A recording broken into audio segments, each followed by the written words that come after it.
All right. Jon Jones, Alexander Gustafsson. We were going to do a show last week, but we didn't. And, on the Friday, whatever, logistical problems. But on the Friday, on the weigh-in show, we had to interview Jon Jones on the weigh-in show.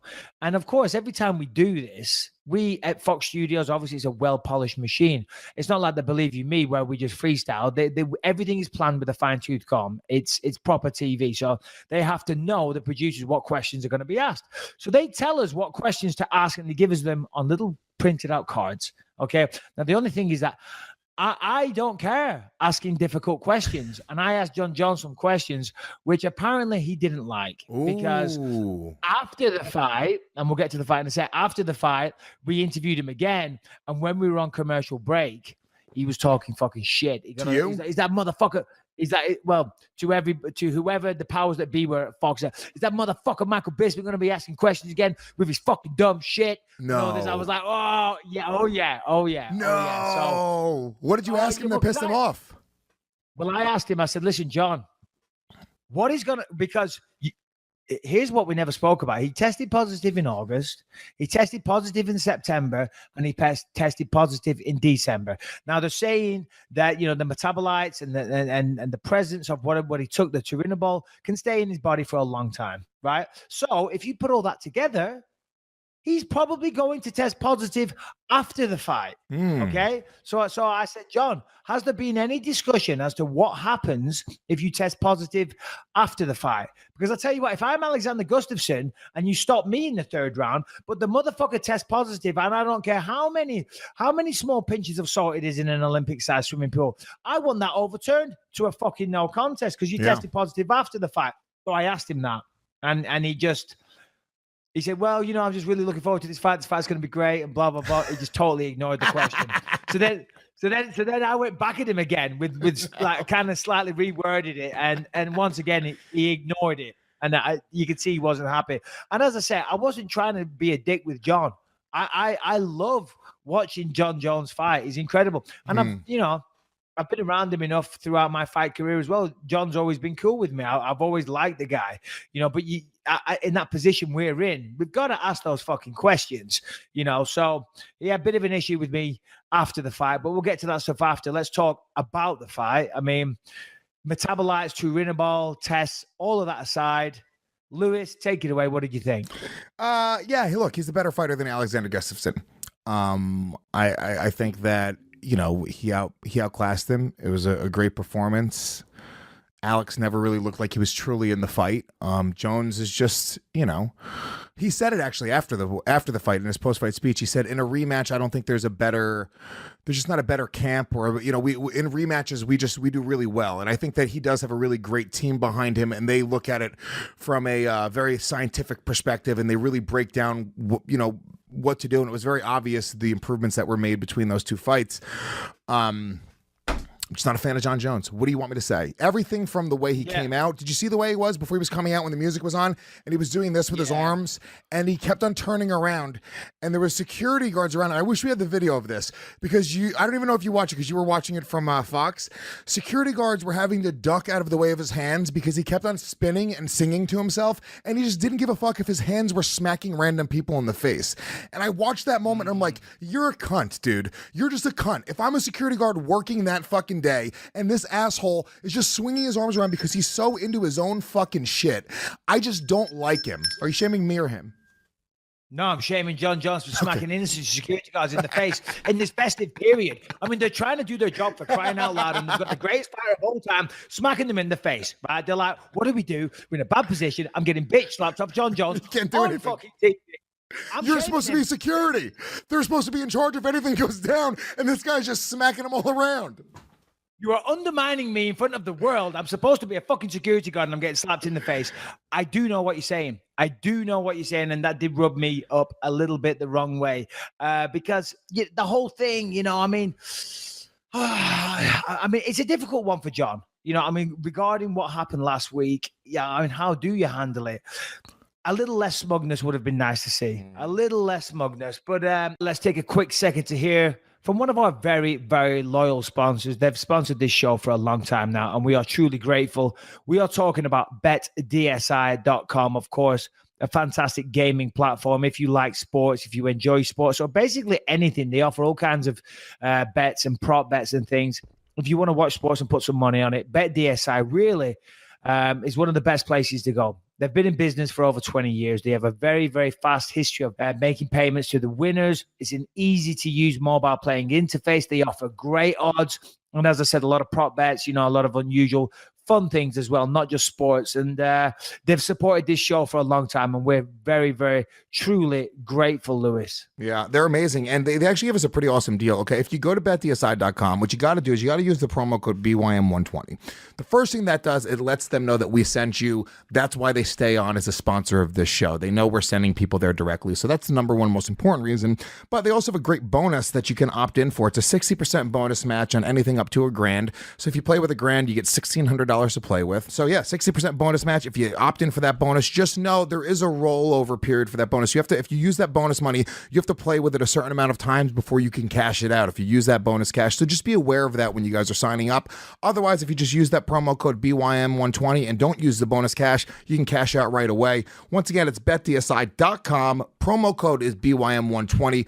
Go gamble, have some fun, win some cash. And if you do win some cash, go fucking, buy your friend a drink on the BYM podcast. I don't know. Whatever. All right, let's get back into it. All right, talking about the fight, let's talk about that real fast. You are right in what you say. Nobody's better at rematches than Jon Jones. I mean, look at two of his fights that he had. Daniel Cormier, first fight, very close fight. Jones won, very close fight. Alexander Gustafsson, first fight. I actually thought Gustafsson had a case to win that fight. I had it 3-2. But either way, incredibly close fight.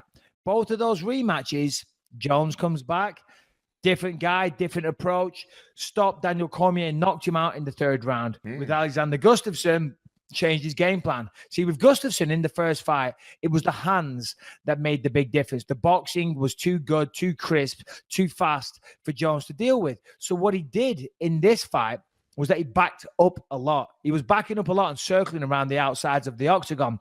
When somebody's backing up like that, you can't box them because they're moving away out of boxing range the whole time. So it makes it very, very fucking difficult. But as you're backing away, you can still pepper them with those oblique kicks, those leg kicks, those inside kicks, throw a kick up high at times. While you're backing up like that, you can still throw those kicks. But it does take away the best weapons of Alexander Gustafsson. He chipped away, he damaged the legs for 2 rounds. And in the third round, he shocked him with a very, very powerful double leg takedown. And then we all saw the rest. It was a very, very good stoppage. I do feel that the referee could have let it go on a little bit longer. I wouldn't say it was an early stoppage, but the reality of that would have been that Gustafsson just took more shots. You know what I mean? It could have been let go another 5 seconds. But as I say, Gustafsson would have just eaten 5 or 6 or 7 hard shots. He wasn't going to escape that position. So in that sense, the referee made the right decision. But as fans, you kind of want to see what would happen if they had the time. After the fight, and listen, commiserations, Gustafsson.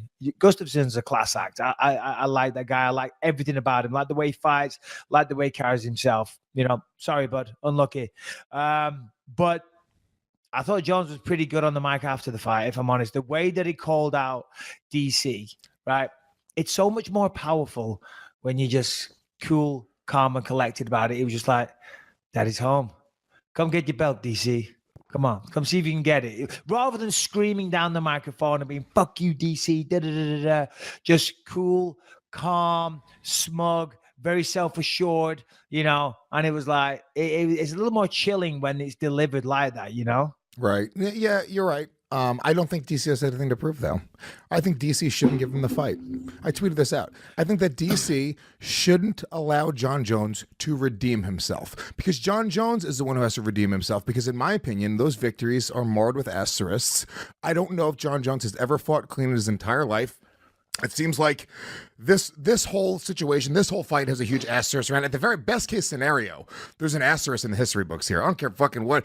Pictograms, different states, people looking at it different ways.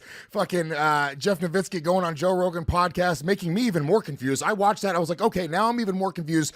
I watched the whole thing. I know less about it now than I knew before I watched it.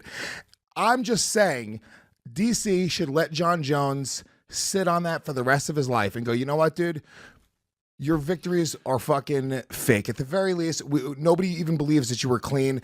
And I don't think you should give him the opportunity to beat him clean. Because I think if they fought again, I'm assuming John Jones would not pop. And then he sort of has that thing where DC can no longer say, well, you fought me dirty. And I say, fuck it. DC's fought as clean his entire career. That's that.